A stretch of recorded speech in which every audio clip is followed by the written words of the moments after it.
dele você recebeu o direito, pois está escrito na palavra dele que todo aquele que o recebeu, foi dado-lhe o direito de serem feitos filhos e filhas do Eterno, do Todo-Poderoso. Em nome do Senhor Jesus Cristo, ele te deu um direito, uma herança, o sangue dele pagou o preço por você, então você pertence a ele, ele te deu o direito, ele te fez mais alvo que a neve, ele te fez salvo, ele te fez livre, foi ele quem te deu liberdade. Então diga para ele que nele você é livre, que nele você tem direito, pois ele é fiel, ele é maravilhoso, ele é poderoso para fazer na tua vida tudo e abundantemente mais, além daquilo que você pedir e além daquilo que você pensar. Declara que você pertence a ele, declara que ele é fiel na sua vida, engrandeça o nome dele, em o nome do Senhor Jesus. Aleluia.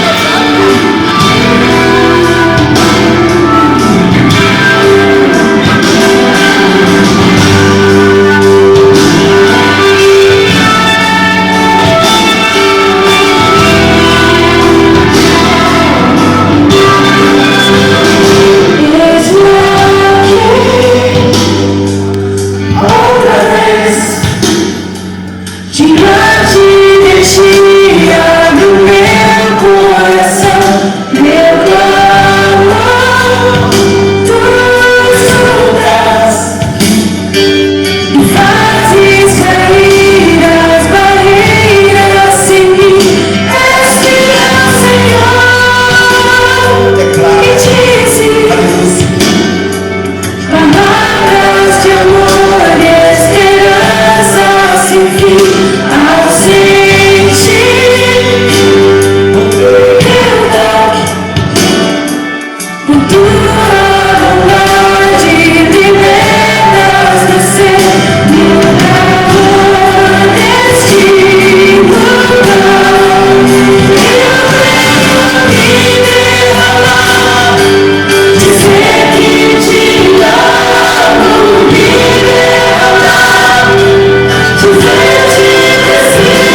somos gratos, Pai, por tudo que o Senhor fez por nós, dando o seu unigênito Filho.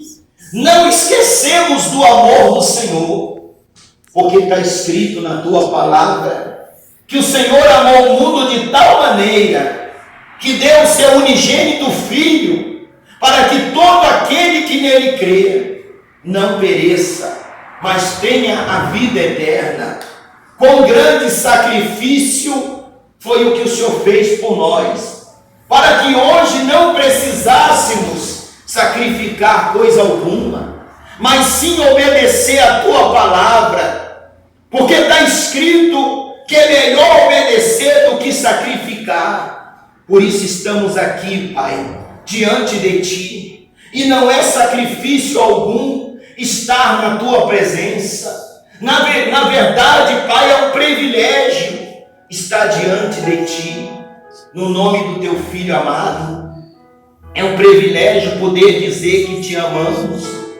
É um privilégio poder dizer que pertencemos a ti, que somos chamados por ti, pois foi o Senhor quem nos elegeu.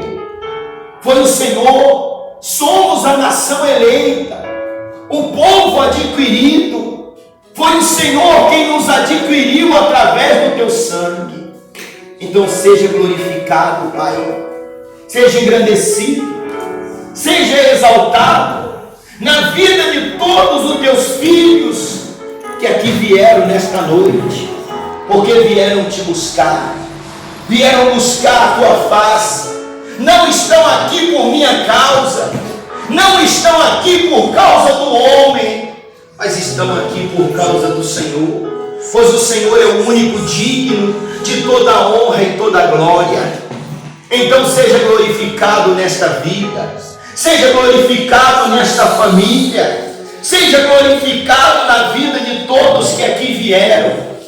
E se alguém nesta noite, Pai, chegou aqui doente, se alguém nesta noite chegou aqui padecendo necessidade, sofrendo de alguma enfermidade, Pai, está escrito na tua palavra que o Senhor é o Deus que nos sara. Então toca nesta vida agora, toca na vida desta pessoa e remove toda a doença, remove toda a enfermidade, remove todas as dores, tudo que tem causado sofrimento a esta vida, em nome do Senhor Jesus Cristo. Poder de Deus toca agora. Poder de Deus toca do alto da cabeça até a planta dos pés. E aonde houver um mal agindo, aonde houver uma enfermidade, aonde houver uma dor, um espírito causador do mal, ouça minha voz agora e bata em retirada e sai desta vida, sai do corpo desta pessoa toda depressão, toda opressão, toda tristeza, toda angústia, todo sofrimento. Solta esta vida agora, sai desta vida agora, sai desta família agora, sai do corpo desta pessoa o cisto, o mioma, o câncer, o diabetes, a surdez, a cegueira, as dores estomacais, as dores da garganta, a tireoide, toda enfermidade, toda doença. Solta esta vida, solta esta família, e aonde houver o mal, ouça minha voz, espírito de enfermidade, espírito da doença, e sai desta vida. Eu não peço, eu ordeno, Satanás, espírito da morte, pega tudo que é seu, pega todo o seu mal, toda maldição, toda perturbação, sai agora, vai embora e não volta mais, em nome do Senhor Jesus. Levante suas mãos, diga: Senhor meu Deus, eu recebo das tuas mãos a minha cura, a minha libertação, prosperidade, paz, alegria, felicidade, bem-estar, segurança. Eu recebo do Senhor o melhor desta terra, para a glória do Pai, do Filho e do Espírito Santo de Deus. Amém? Diga graças a Deus. Pode glorificar bem forte, Deus. Graças a Deus. Sente só um minutinho, não vamos demorar muito. E daqui a pouco eu pego no eito, né? Daqui a pouco eu vou trabalhar. 10 horas da noite eu tenho que estar na empresa lá já trabalhando, né? A gente entra 10 horas, então... Que hora que é, missionária? Não sei, então. Que hora que é, meu irmão Vanderlei? Oi? 8 horas? Ah, então dá tempo, é 10 horas, né?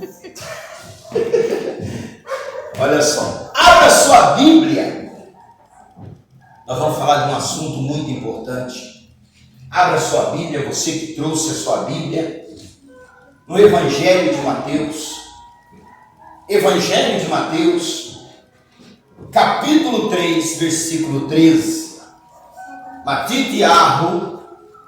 Mateus, capítulo 3, versículo 13.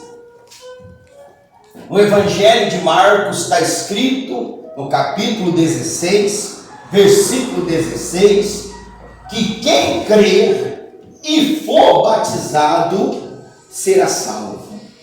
Olha só. A importância do batismo para a nossa salvação. Mas antes de sermos batizados, nós temos que entender o que é batismo. Porque nos dias em que vivemos, como nós falamos ontem, existe muitas heresias sendo introduzida. A paz do Senhor, querido. Tendo muitas heresias sendo introduzidas na igreja, na congregação. Porém, uma das mais recentes que existe é a questão do batismo com uma caneca d'água. É um absurdo isso. Biblicamente falando, não existe uma base bíblica de alguém na Bíblia que foi batizado com balde, que foi batizado com a caneca d'água. Hoje, no meio da chuva, na parte da manhã, nós pegamos uns irmãos aqui e fomos lá no rio fazer o batismo. E mergulhamos ele nas águas. Porque a palavra batismo, batismei, ou no hebraico, tefilá, significa mergulho, literalmente mergulho. E até hoje eu não vi ninguém mergulhar em um copo d'água. Até hoje eu não vi ninguém mergulhar jogando um balde d'água no alto da própria cabeça. Olha só. E nós vemos tanta coisa sendo feita aí, e tanta coisa para poder levar o povo à perdição. São espíritos de engano, como o apóstolo João falou, no capítulo 4 da primeira carta do apóstolo João. Ele falou que existia muitos espíritos enganadores. E isso está introduzido dentro das congregações, dentro das igrejas, e estão inventando esses dias. Eu até andei tendo uma discussão um pouco acalorada, e Jesus fazia isso, tá? Jesus fazia isso. No capítulo 23 de Mateus, você vai ver Jesus discutindo com os soferins e com os peruxim, com os escribas e com os fariseus. Jesus discutia por não aceitar as mentiras introduzidas desde a época dele dentro da congregação, heresias de perdição, como nós vimos ontem. Está escrito na segunda carta do apóstolo Pedro, capítulo 2, heresias de perdição. Temos que tomar cuidado com isso. Olha só o que está escrito aqui.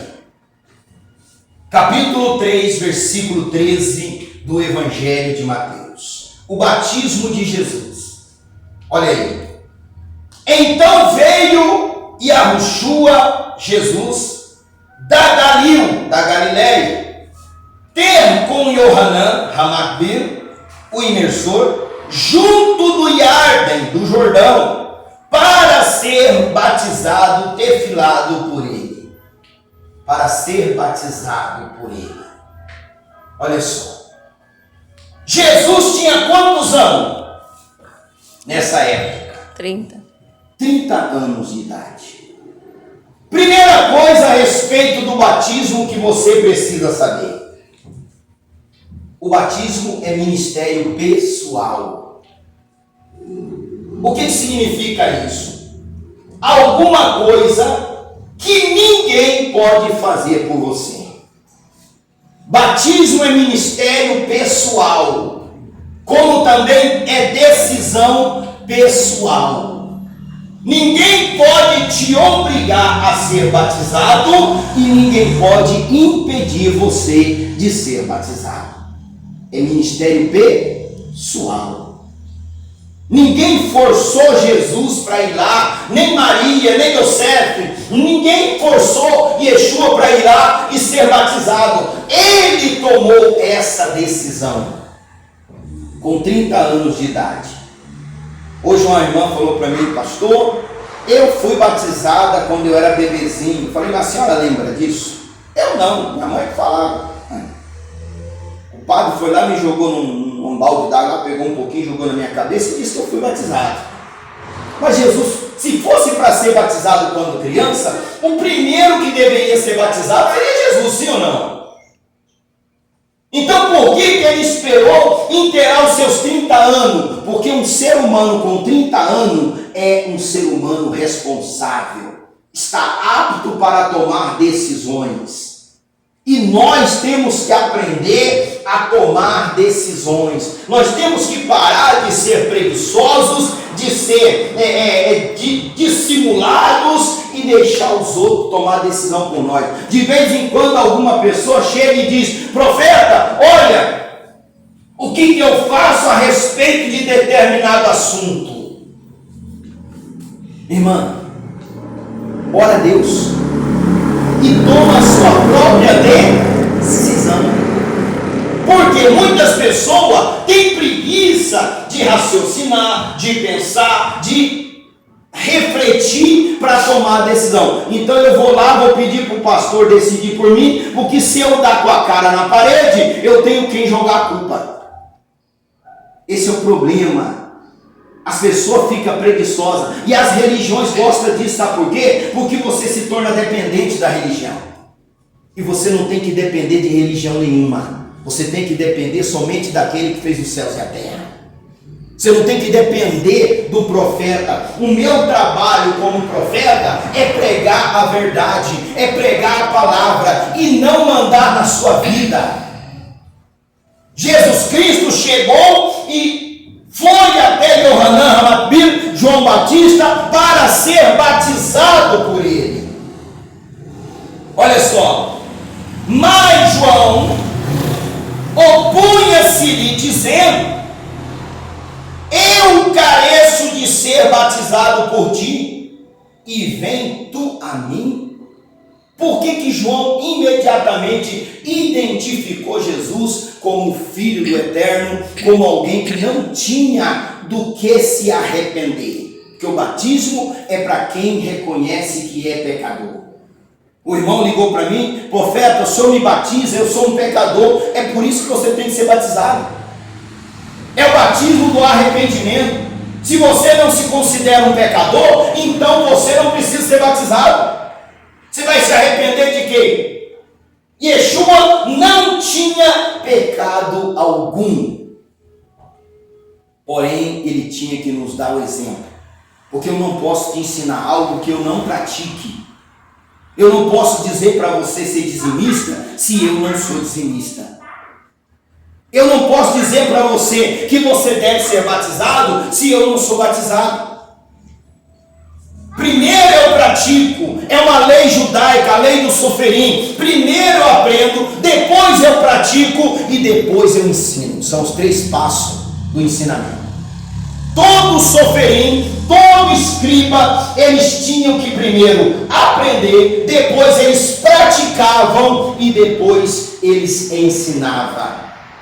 Eles não podiam ensinar primeiro, antes de praticar nem antes de aprender. Primeiro eu aprendo. Quando eu comecei a pregar o Evangelho, há 20 anos atrás, a primeira coisa que eu fiz em 3 meses é ler a Bíblia de Gênesis a Apocalipse.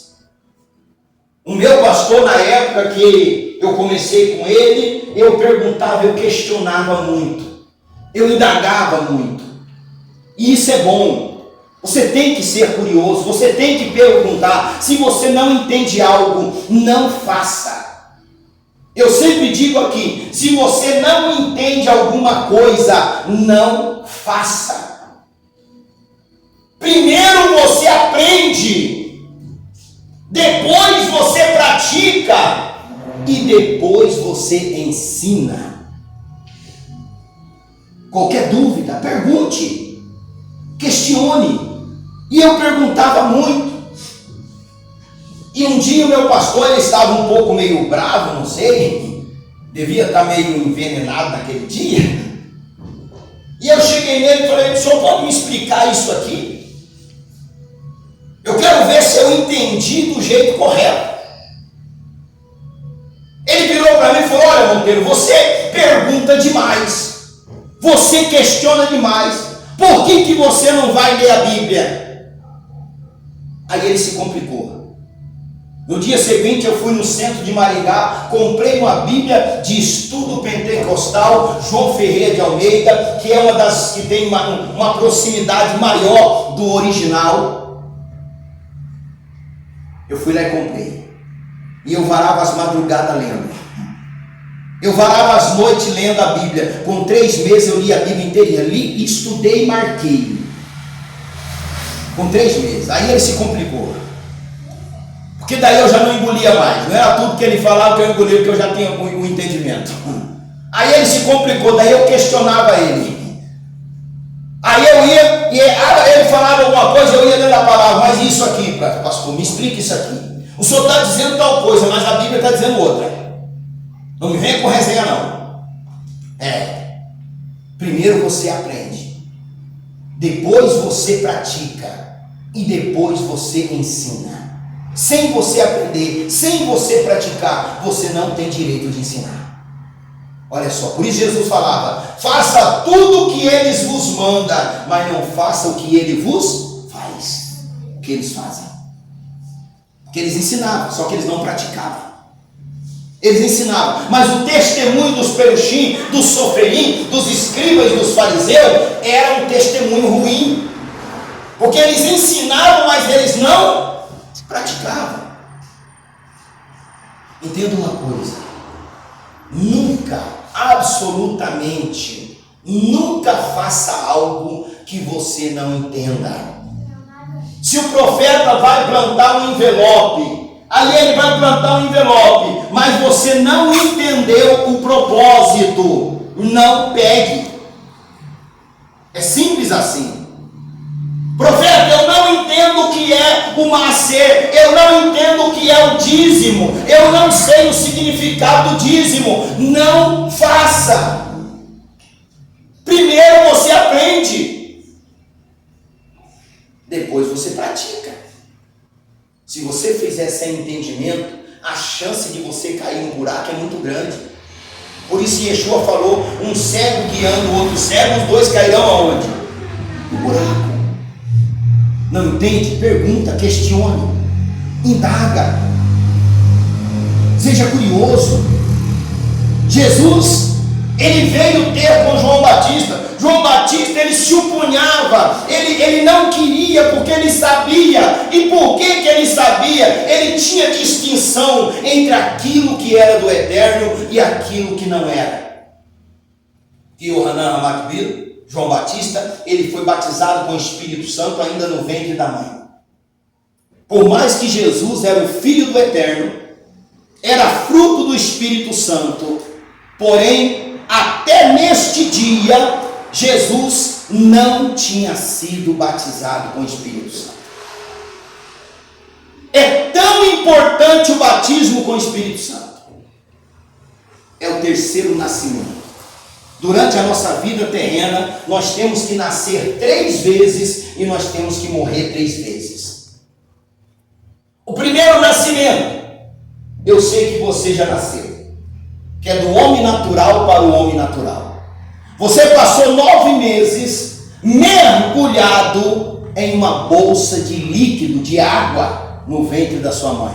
Você estava batizado, 9 meses mergulhado. A palavra batismo significa o quê? Mergulho. Você passou 9 meses mergulhado ali. É o nascimento do homem natural. No dia que você nasceu, o médico também te desligou da sua mãe. Ele cortou o cordão umbilical. Então você já nasceu a primeira vez, já morreu a primeira vez. Porque na cultura hebraica, a morte é apenas o desligamento do corpo. Até então, durante aqueles 9 meses, alguns de 7 meses, mas durante aqueles 9 meses, você se alimentou do que a tua mãe te dava. Através do que ela comia, você se alimentava pelo cordão umbilical. Mas daquele momento em diante, você vai ter que mastigar.